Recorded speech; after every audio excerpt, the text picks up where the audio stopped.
Compound interest यानी चक्रवृद्धि ब्याज के 5वें क्लास में आप सभी का स्वागत है। पिछले 4 क्लासेस में क्वेश्चन नंबर 45 तक हमने कर लिया है। आज क्वेश्चन नंबर 46 देखिएगा, बहुत बढ़िया सवाल है, बहुत आसान तरीके से आपको समझाने वाले हैं। 25,000 रुपये की राशि पर 3 साल के लिए चक्रवृद्धि ब्याज ज्ञात कीजिए यदि ब्याज की दर पहले वर्ष 4%, दूसरे साल 5% और तीसरे साल 6% लग रहा है। तो यहाँ पर देखिए, पहले साल आपका 4% लगा, फिर दूसरे साल आपका कितना लग रहा है यहाँ पे, फिर दूसरे साल आपका 5% लग रहा है और तीसरे साल यहाँ पे ब्याज की दर कितनी है, 6% के बराबर है। अब आपको चक्रवृद्धि ब्याज निकालना है। तो चक्रवृद्धि ब्याज निकालने के लिए पहले हम लोग ये निकाल लेते हैं कि 3 साल का ओवरऑल जो ब्याज परसेंटेज होगा वो कितना होगा, है ना। तो चक्रवृद्धि ब्याज में हम लोग सीधे सीधे सक्सेसिव ले लेते हैं दोस्तों। सक्सेसिव में हम लोग क्या करेंगे, सबसे पहले इन दोनों का सक्सेसिव लेंगे। कैसे लगाते हैं, ए बी फार्मूला लगा के। और उससे भी आसान तरीका हम आपको बताए थे कि ए बी फार्मूला नहीं लगाना है तो आप डायरेक्ट एक काम करिए कि पहले मान लीजिए कि इस 4 और 5 का हम सक्सेसिव लेना चाहते हैं। तो 4 और 5 का सक्सेसिव क्या हो जाएगा बताइए। तो एक बार इन दोनों को जोड़िए, तो 4 और 5 को जोड़ेंगे कितना हो जाएगा, 9 हो जाएगा। फिर लगा दीजिए पॉइंट और एक बार इन दोनों को मल्टीप्लाई करिए। 4 और 5 का मल्टीप्लाई 4 पंचे 20 हो जाएगा, है ना। तो 20, अब चूंकि वो 2 ही डिजिट में है तो बस 2 डिजिट में लिख दीजिए, यानी कि ये हो जाएगा 20। तो 9.20% ये आ गया इन दोनों का यहाँ पर सक्सेसिव। अब इसका सक्सेसिव किसके साथ अभी बचा हुआ है, 6% के साथ। तो अब इन दोनों का सक्सेसिव ले लीजिए। वही तरीका आपको अपनाना है। क्या करना है, यहाँ पे एक बार इन दोनों को जोड़ना है। तो 9 और 6 यानी कि 15, तो 15.20 हो जाएगा, है ना। और प्लस क्या करना है, एक बार इन दोनों को मल्टीप्लाई करके डिवाइड बाई 100 कर दीजिए। अच्छा, इसमें से इसको मल्टीप्लाई अगर हम लोग करेंगे तो कितना हो जाएगा, ये हो गया 0, फिर 6 दूना 12 का 2 हासिल 1 और यहाँ पे हो जाएगा 6 9 54, 54 और 1 55 और 55 यहाँ पे डिवाइड में आपका ये हो जाएगा 100 के बराबर। 100 करेंगे तो दो पॉइंट इधर खसक जाएगा, मतलब 0.552 हो जाएगा। अब 15 में 0.552 जोड़ेंगे तो कितना आ जाएगा, 15 पॉइंट के बाद इधर 552 होगा तो ये हो जाएगा 5 और 2 7 और यहाँ पे 5 है ना, 7 5 और यहाँ पर 2, ठीक है। इतना परसेंट आपका टोटल यहाँ पे आने वाला है दोस्तों। बस निकाल लीजिए यहाँ पे। तो 25,000 हमारा मूलधन था, इस 25,000 का टोटल ब्याज कितना बनेगा, इतना परसेंट बन जाएगा। तो 25,000 का इतना परसेंट निकालेंगे हम लोग यहाँ पे। तो 25,000 है ना, मल्टीप्लाई कितना परसेंट यहाँ पे, 15.752। अब परसेंट का मतलब डिवाइड बाई के यहाँ पर 100 काट लीजिए। 2 0 से 2 0 आपका ख़त्म हो गया। एक काम करते हैं, हम लोग DS लगा लेते हैं, पहले डिजिटल सम से पता करते हैं कि क्या चीज़ें होंगी, है ना। देखिएगा यहाँ पे 9 तो ख़त्म हो जाएगा अगर इसका डिजिटल सम देखें। देखिए 4 और 3 7, 7 8 15, 15 का मतलब यहाँ पर इसका 6 हो गया। इसको देखिए 9 ख़त्म हो गया, 3 3 6, 6 8 14, 14 का मतलब यहाँ पर 5 हो जाएगा, है ना। DS उसका 5 आया। इसका देख लीजिए 8 6 14, 14 और 3 यहाँ पे 17 हो जाएगा। या फिर ऐसे करिए ना, 6 और 3 9 तो ख़त्म हो रहा है, 6 3 9 ख़त्म हो गया, 8 बचा तो इसका DS 8 आ जाएगा। इधर देखिए 9 ये रहा, फिर इधर देखिए 5 3 8 8 8 16, 16 का मतलब यहाँ पे 7, क्योंकि 1 और 6 को जोड़ेंगे 7 आएगा। सबका DS अलग अलग आया है, इसका DS आप लोग निकाल लीजिए डिजिटल सम। इसका कितना होगा, 5 और 2 7 हो जाएगा। यहाँ देखिए 7 और 2 9 ख़त्म हो रहा है, ये कितना हो जाएगा, 5 1 6, 6 5 11, 11 का मतलब 2, तो यहाँ पर हो जाएगा 2, क्योंकि ये मल्टीप्लाई में है तो 2 हो गया। 7 दूना 14, 14 का मतलब यहाँ पर 5, तो इसका DS 5 आया। आपके सिंप्लीफाई करने पर इसका DS 5 आया है। आपके इसमें किसका 5 है, ऑप्शन नंबर बी का, ये आपका सही जवाब होगा। B number is the right answer, क्योंकि यहाँ पर मैच हो रहा है। समझ में आ गया कैसे लगाना है। आगे चलिए अगले प्रश्न पे चलते हैं। दूसरा सवाल देखते हैं यहाँ पे। अब इस टाइप के सवाल को आप लोग क्या करिए, पिछले टाइप जैसा ही है, आप चाहें तो ऐसे भी लगा सकते हैं। पहला ब्याज परसेंटेज यहाँ पर कितना दिया है, 6% के बराबर, है ना। दूसरा यहाँ पर 12% के बराबर, है ना। और तीसरा यहाँ पर 18% के बराबर दिया गया है। अब ये बताइए दोस्तों, आप पहले ऑप्शन पर नज़र डालिए। ऑप्शन पर अगर नज़र डालेंगे तो ऑप्शन बहुत दूर दूर दिया है। ये 10,200 है, ये 12,200 है, मतलब 2,000 का फ़र्क है। यहाँ पर ये 14,276 है, फिर 2,000 का डिफरेंस। यहाँ पर हालांकि 1,000 और 300 का डिफरेंस है, यानी कि डिफरेंस जो है 1000 से तो एटलीस्ट ज़्यादा ही है ना।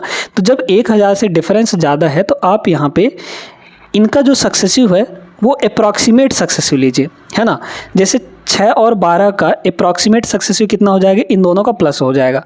तो 6 और 12 का कितना हो गया, यहाँ पे 18 हो गया, है ना। इन दोनों का सक्सेसिव यहाँ पर 18 हो गया। अब इसके साथ हमको लेना है तो 18 और 18% का सक्सेसिव कितना हो जाएगा, यहाँ पे अगर हम लोग ले लेंगे तो 18 और 18 एक बार जोड़ेंगे तो ये हो जाएगा 36, है ना, 36 हो जाएगा। तो एक बार हो गया 36 और प्लस एक बार इन दोनों को जोड़ दीजिए, या फिर डायरेक्ट तरीका क्या है, पॉइंट लगाइए। 18 और 18 का स्क्वायर होगा, 18 का स्क्वायर कितना होता है, तो 18 का स्क्वायर हो जाता है यहाँ पे 324 के बराबर, है ना। तो 18 के स्क्वायर 324 यहाँ पे करेंगे तो 2 अंक हमको रखना है, यानी कि 24 को रखना है और 3 को इधर भेज देना है, 3 को इधर भेज दीजिए। तो ये कितना हो गया आपका 39.24 हो गया, है ना, 39.24 के बराबर हो गया। अब एक काम करिए, आप इस 2-4 को मत लीजिए, सिर्फ 39% निकाल लीजिए, आपको एक अप्रॉक्सीमेट वैल्यू मिल जाएगी, है ना। तो हमारे पास जो मूलधन है वो कितना है, यहाँ पर 20,000 है ना, 20,000 है। इसका हम लोग क्या करेंगे, 39% निकालेंगे।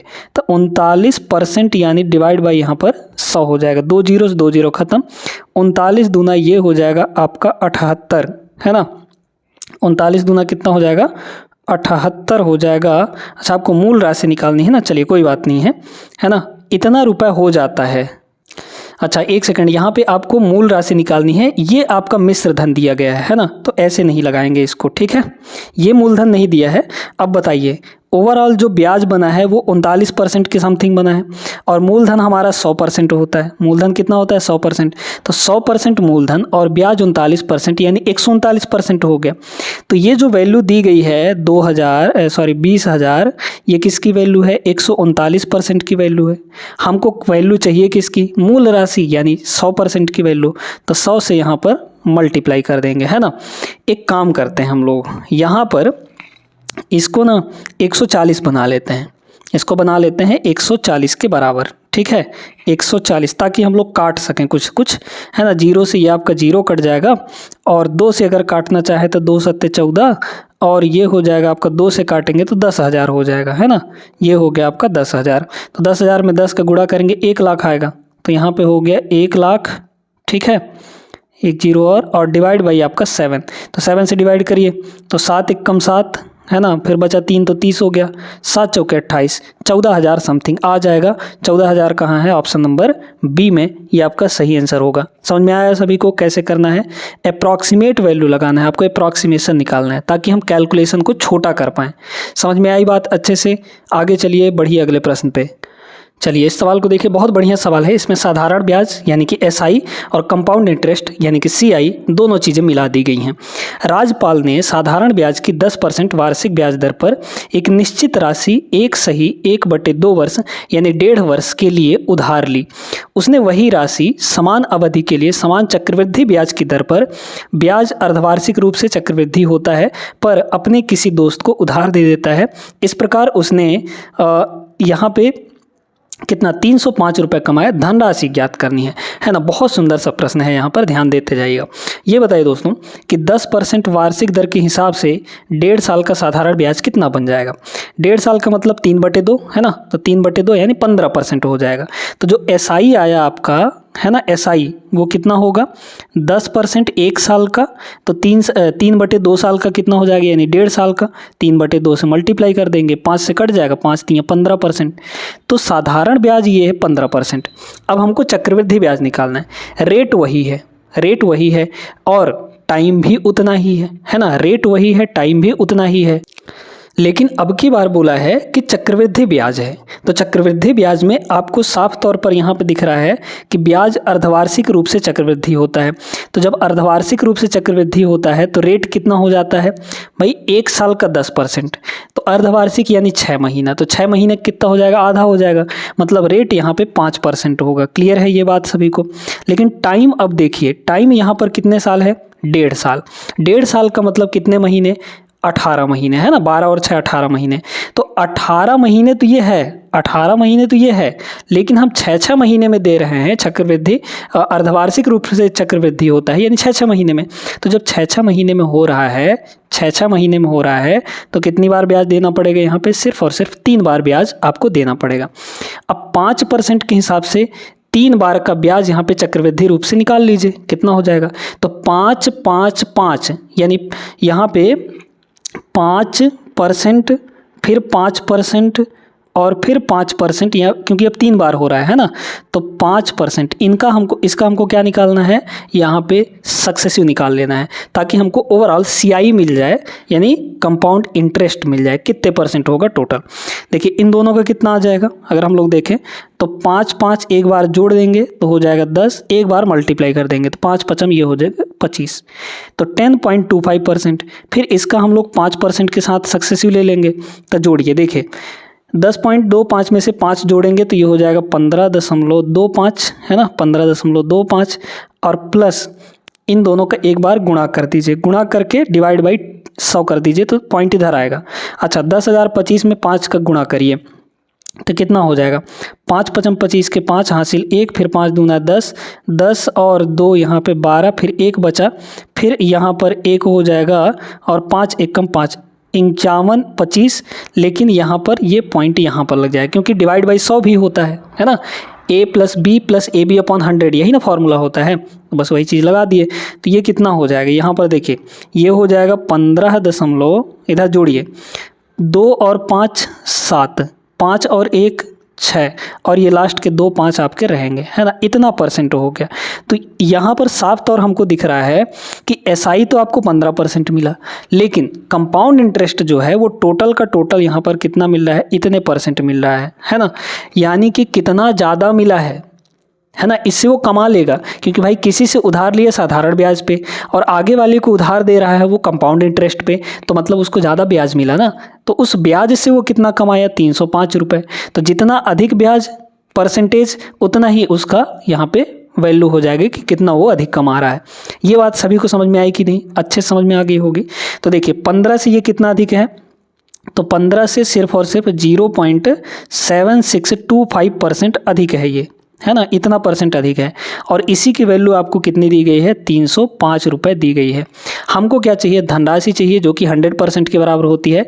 100% की वैल्यू निकाल लीजिए, तो कितना हो जाएगा? अब यहाँ पे थोड़ा सा इसको हम लोग डिलीट करते हैं। ये कैसे आया है समझ में आ गया होगा आपको, है ना, ये चीज़ कैसे आया है ये आपको समझ में आ गया होगा, ठीक है। अब देखिएगा ध्यान से, यहाँ पर बताइए 100% की वैल्यू कितनी हो जाएगी?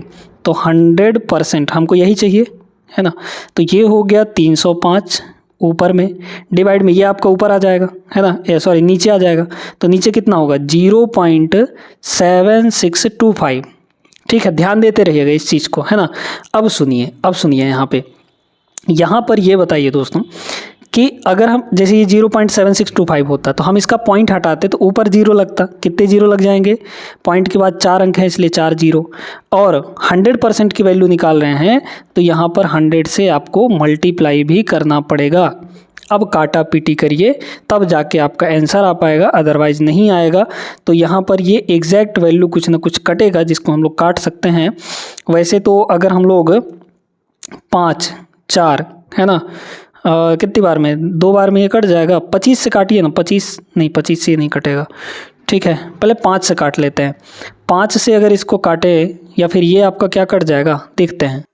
इसको एक काम करिए, 305 से डायरेक्ट काटने की कोशिश करिए। 305 से हम लोग अगर इसको डायरेक्ट काटें तो 305 दूना 210 610, है ना, तो 762 में आपको 610 घटा देना है तो कितना आ जाएगा? ये हो जाएगा 2 और ये हो जाएगा आपका 5, है ना, और इधर तो ये 1 आ जाएगा। फिर यहाँ पे उतर आएगा आपका 5 तो 1525 हो जाएगा, है ना। तो 305 का 5 गुना जस्ट होगा 1525, यानी कि ये आपका 25 बार में कट जाएगा। 305 से इसको काटेंगे तो 25 बार में कट गया, और 25 से ये आपका कटेगा, 25 चौके सीधे सीधे 100 हो जाएगा। तो 4 का मल्टीप्लाई यहाँ पे 10,000 में करेंगे तो सीधे सीधे आपका 40,000 राइट आंसर आ जाएगा। कौन सा ऑप्शन? ऑप्शन नंबर ए सही आंसर होगा। अच्छे से क्लियर हो गया होगा, ऐसे सवाल कहीं दिक्कत नहीं जानी चाहिए। अब ये सवाल दोस्तों एकदम सेम टाइप का सवाल है जैसा क्वेश्चन नंबर 48 था। डाटा आपको वही चीज़ दिया गया है, यहाँ पे 10% और 1.5 साल, वही सेम डाटा दिया गया है, बस लास्ट में ये जो दिया गया है ये 61 रुपये अधिक भुगतान किया हो, है ना। वहाँ पे 305 रुपये था और उस 305 की जगह पे अब आपको 61 दिया गया है। सेम उसी टाइप का सवाल है, तो आप लोग इसको सॉल्व करके इसका आंसर जो है वो आप लोग कमेंट करेंगे, ठीक है। तरीका तो आपको समझ में आ गया होगा कि कैसे करना है इस सवाल को। समझ में आई बात, आगे चलते हैं हम लोग अगले प्रश्न पर। अगला सवाल, इस सवाल को भी आप लोग लगा सकते हैं, है उसी टाइप का। 10% 1.5 साल, अर्धवार्षिक यहाँ पर ब्याज आपको लग रहा है। अर्धवार्षिक का मतलब यहाँ पर सीधे सीधे रेट को आपको आधा करना है। जब भी अर्धवार्षिक गणना हो रही हो तो रेट को आपको आधा कर देना है। 10% है तो यहाँ पर हो जाएगा 5%, ठीक है। टाइम कितना होगा यहाँ पे, टाइम कितनी बार, तो देखिए 1.5 साल में, ये 1.5 साल है, 1.5 साल में 6 महीने के हिसाब से कितनी बार ब्याज देना पड़ेगा। 1.5 साल में 6 महीने में 3 बार ब्याज देना पड़ेगा। भाई टोटल आपका 18 महीने होगा, 1.5 साल यानी 18 महीने, और 6 महीने के हिसाब से दे रहे हैं तो कितनी बार ब्याज देना पड़ेगा, 3 बार। बस आ गया। तो 5% 3 बार आप सक्सेसिव ले लीजिए, है ना। तो 5%, ये चीज़ तो हमने निकाल ही चुका है क्वेश्चन नंबर 48 में, है ना। तो 5% और फिर यहाँ पर 5%, इन तीनों का सक्सेसिव ले लीजिए, है ना। पहले साल भी 5%, दूसरे साल 5%, तीसरे साल 5%, इस तरीके से। साल नहीं मतलब इतने बार सबका सक्सेसिव कितना आ जाता है, अभी अभी हमने निकाला था कि ये आ जाता है 15.7625, इतना ही परसेंट तो आता है ओवरऑल, टोटल जो आता है इतना ही परसेंट आता है। आपको क्या चाहिए, ब्याज चाहिए ना, तो बस 2800 का इतना परसेंट निकाल लीजिए। तो 2800 का कितना निकालना है, 15.7625, इतना परसेंट, माने कि परसेंट का मतलब डिवाइड बाई 100, 0 ख़त्म हो गया, मल्टीप्लाई करना है। अब यहाँ पे क्या डीएस लगा सकते हैं। पहली बात तो एक बात ये समझिएगा कि ये जो 8 है, 8 पंचे 40 मतलब सिर्फ एक ठो 0 बनेगा। एक ठो 0 बनने का मतलब है कि ये जो है इधर एक पॉइंट खिसकेगा, लेकिन क्या ये पॉइंट पूरी तरीके से ख़त्म हो पाएगा, नहीं हो पाएगा दोस्तों। मतलब आंसर में ये नहीं होगा, ये नहीं होगा, क्योंकि ये दोनों पॉइंट में नहीं है, डेसिमल में नहीं है। अब आता है इन दोनों की बारी। बस इन दोनों की अगर बारी आ गई है तो हम लोग क्या करते हैं, यहाँ पे लगा लेते हैं अप्रॉक्सीमेशन, ठीक है। अप्रॉक्सीमेट वैल्यू हमको लेनी है। हम यहाँ पर देख पा रहे होंगे कि ये आपका 15 यहाँ पे 5 ले लीजिए, है ना। अप्रॉक्सीमेट वैल्यू 15.5 ले लीजिए और 28 से उसको मल्टीप्लाई कर दीजिए, या फिर सीधे सीधे 15.7 ही ले लीजिए, क्या दिक्कत है। तो 15.7 ले लेते हैं और इसको मल्टीप्लाई कर देते हैं यहाँ पर 28 से, है ना। तो 28 से मल्टीप्लाई कर लीजिए। तो एक बार क्या करिए कि 30 बना लीजिए इसको, ठीक है। तो 30 मतलब 3 से इसको गुणा करिए, तो कितना हो जाएगा यहाँ पर, भाई इसको क्या लिखेंगे हम लोग, 30 - 2, ऐसे ही ना लिखेंगे, मल्टीप्लाई करिए, पहले 30 से करिए तो हो जाएगा 0, मतलब पॉइंट आपका ख़त्म होगा, है ना। तो 3 × 7 = 21 बचा 2, है ना। फिर यहाँ पर आपका 3 × 5 = 15, 15 × 2 = 17, बचा 1, 3 × 1 = 3, 1 = 4, 471 हो गया। उसमें से हम लोग घटाएंगे 15.7 का डबल करिए, तो 7 दूना 14 और 15 दूना 30, यानी 31.4 आ जाएगा, ठीक है। घटा देंगे हम लोग तो ये पॉइंट का 6 होगा, ठीक है। फिर यहाँ पर 470 बचा, तो 470 में अगर 31 घटाएंगे तो 470, है ना। 470 में पहले यहाँ पे 70 में 30 घटा दीजिए, 70 में अगर 30 घटाएंगे तो 40 होगा, 40 में एक और घटा देंगे तो हम लोग यहाँ पे कितना हो जाएगा, 39 हो जाएगा, है ना, 39।